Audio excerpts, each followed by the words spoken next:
Science is the intellectual and practical activity encompassing the systematic study of the structure and behavior of the physical and natural world through observation and experiment.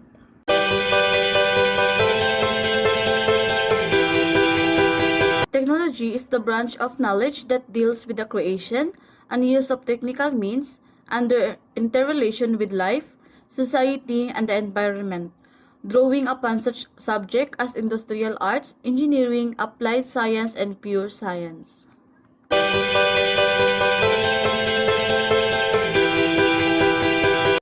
A society is a community or a group of people having common traditions and institution and interests. Medieval society and Western society.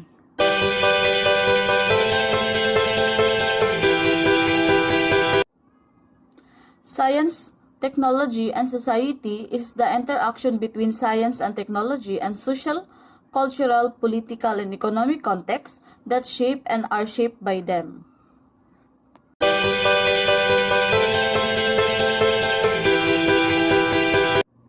So during the primitive age, the earliest known human artifacts are handmade stone axes found in Africa, East Asia, and Europe.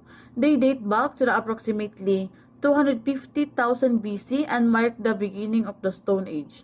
So the first tool makers were nomadic groups of hunters who used the sharp sides of stone to cut their food and make clothes and tent. And also they have ability to create tools like axes, scrapers, knives, and other stone implements. And also, during the primitive age, the human also know how to create fire using the stone, and also they discovered the green mineral malachite and the blue mineral azurite. When they struck these ores, which rich in copper, they didn't turn into a powder, but they bent. They will be polished but not broken. Due to these qualities, small pieces of copper were used in jewelry very shortly after.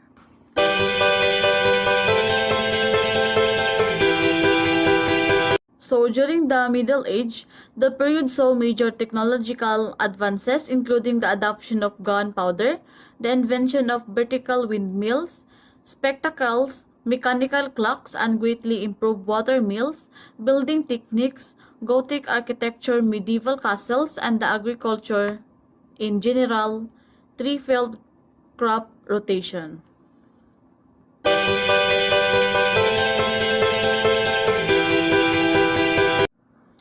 So modern age means present. Modern technology is all about efficiency and speed.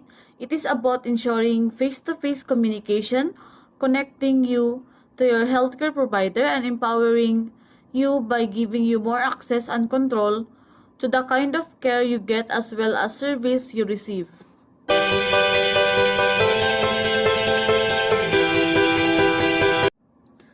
So during the pre-colonial period, Filipino people were already aware of the medicinal and therapeutic properties of plants and the methods of extracting medicine from herbs.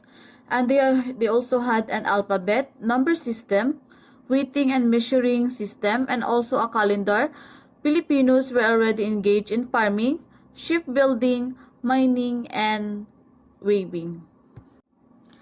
And the Laguna copper plate inscription showed the use of mathematics in pre-colonial Philippine societies. And the Banawi rice terraces are among the sophisticated products of engineering by pre-Spanish era Filipinos.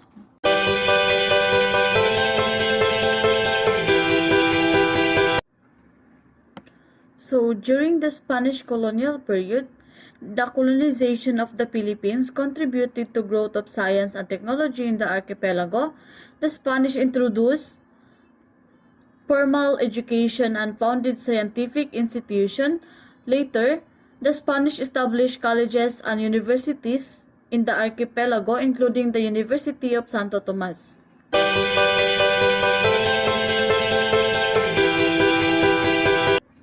So during the American period, the progress of science and technology in the Philippines continued under American rule of the islands.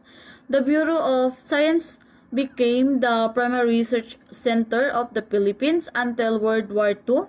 Science during the American period was inclined towards agriculture, food processing, forestry, and medicine, and also a pharmacy.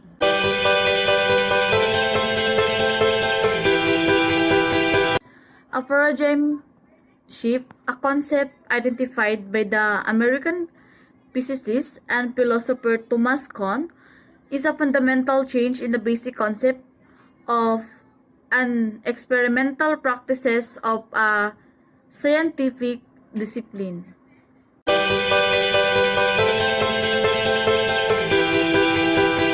The banning of the use of slaves, basic human rights, humans equality, homosexual equality, and other societal changes are all examples of society paradigm shift.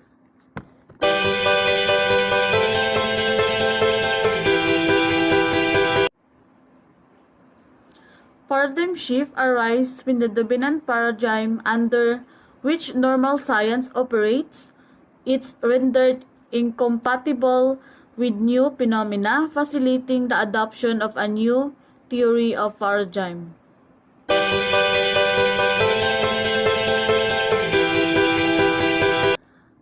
A paradigm shift is not a mild event. It is an event that affects everything. It affects how we look at ourselves and how we look at ourselves in movement. It affects our forms of organization, our economic driver, and our value system. It seeks to redefine our relationship to being as well as to being with.